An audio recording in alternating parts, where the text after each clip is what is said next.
हर एक भारतीय आजाद भारत में सांस ले रहा है और अंग्रेजों के जाने के बाद यह आजादी हमें भारत के कॉन्स्टिट्यूशन यानी संविधान ने दी। वही कॉन्स्टिट्यूशन जिससे आज पूरा देश चल रहा है, जिसका निर्माण महान इंसान डॉक्टर भीमराव अंबेडकर ने किया था, जिसका बचपन किसी डरावने सपने से कम नहीं था, जिसे अपने खुद के देश में पढ़ने तक का अधिकार नहीं था और अनजाने में कुएं से पानी पी लेने पर तो इन्हें बचपन में इतना पीटा गया कि ये बेहोश हो गए। तो दोस्तों, आज हम बात करने वाले हैं डॉक्टर अंबेडकर की, जिनको बाबा साहब भी कहते हैं, जिनकी लाइफ में कोई भी सुविधाएं ना होने के बावजूद भी वो अपनी मेहनत और काबिलियत के दम पर भारत के पहले लॉ एंड जस्टिस मिनिस्टर और architect of the Indian constitution बने। यह बात इसलिए भी इतनी इम्पोर्टेंट है क्योंकि उस समय भारत में काफी ज्यादा जातिवाद फैला था। उस टाइम उन्हें किस तरीके से ट्रीट किया जाता था और उन्हें क्या कुछ सहना पड़ा, यह जानकर आप भी हैरान रह जाएंगे। तो चलिए जानते हैं tragic life of Ambedkar. Ambedkar का पूरा नाम डॉक्टर भीमराव रामजी अंबेडकर था, पर प्यार से लोग उन्हें बाबा साहिब कहकर बुलाते थे।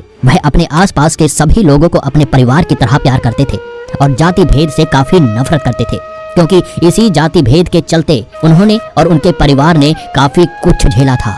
1927 वह दौर था जब बाबा साहिब एक ऐसा नाम था जो किसी भी तरह के परिचय के मोहताज नहीं थे, क्योंकि उस समय भीमराव अंबेडकर के किए गए सत्याग्रह ने पूरे भारत को हिला रखा था, जिसमें भीमराव अंबेडकर की यह मांग थी कि दलित को भी कुएं से पानी पीने का अधिकार दिया जाए। वैसे आप सोच रहे होंगे कि यह कैसी बात हुई, आखिर कुएं से पानी पीना तो सभी का अधिकार है, क्योंकि कुआं एक पब्लिक प्रॉपर्टी है। तो हाँ, आप कह तो सही रहे हैं, पर याद रखिए ये 19th सेंचुरी का भारत है और इस भारत में ये सभी कानून लोगों द्वारा खुद बनाए गए थे, जिन्हें तोड़ने पर सजा भी दी जाती थी। उसके बारे में शायद आपको सुनकर काफी दुख होगा, क्योंकि कई बार तो लोगों को पीट कर मार भी दिया जाता था और ऐसा एक किस्सा बचपन में भीमराव अंबेडकर भी झेल चुके थे, जहां उन्हें कुएं से पानी पीने पर इतना पीटा गया कि वह बेहोश हो गए। यही कारण था कि उनके सत्याग्रह आंदोलन को काफी ज्यादा सपोर्ट भी मिला। डॉक्टर अंबेडकर का जन्म 14 अप्रैल 1891 में एक गरीब परिवार में हुआ था।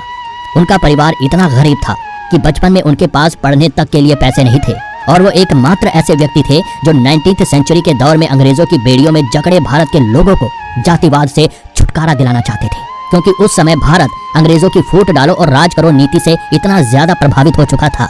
कि भारत के लोगों में हर एक जाति को लेकर एक अलग ही सोच बन गई थी। लोग इंसानियत से ज्यादा जाति और धर्म को अहमियत देने लगे थे, जिसके लिए वह एक दूसरे को मानने के लिए भी तैयार थे। उस दौरान ऐसी कई घटनाएं देखी गई जहां जातिवाद दंगे हुए और लोग छोटी छोटी बात जैसे गलत मटके से पानी पीना या फिर गलती से किसी दूसरी जाति के लोगों के हाथ लग जाने पर बुरा मानना, गलत मानना, नीच जाति को अछूत मानना और अपने आप को बड़ी जाति का मानने वाले इकट्ठा होकर दूसरे इंसान को मानने के लिए भी तैयार हो जाते थे। इस स्थिति ने डॉक्टर अंबेडकर को अंदर से काफी ज्यादा तोड़ दिया था, लेकिन उन्होंने कभी भी हार नहीं मानी और हर उन कड़े फैसलों को लिया जो जरूरी थे। उन्हें कई बड़े विद्रोह और हमलों का सामना करना पड़ा, पर इन सब का सामना करते हुए वह अपने लक्ष्य की ओर बढ़ते रहे और 15 अगस्त 1947 के आजाद भारत में eminent jurist, social reformer and independent बने। सिर्फ यही नहीं, उन्होंने भारत की पहली कैबिनेट में कानून और न्याय मंत्री बनकर दलित जाति के हित में बहुत काम किया, जिसके कारण आज भी लोग इन्हें भगवान की तरह मानते हैं और सिर्फ भारत में ही नहीं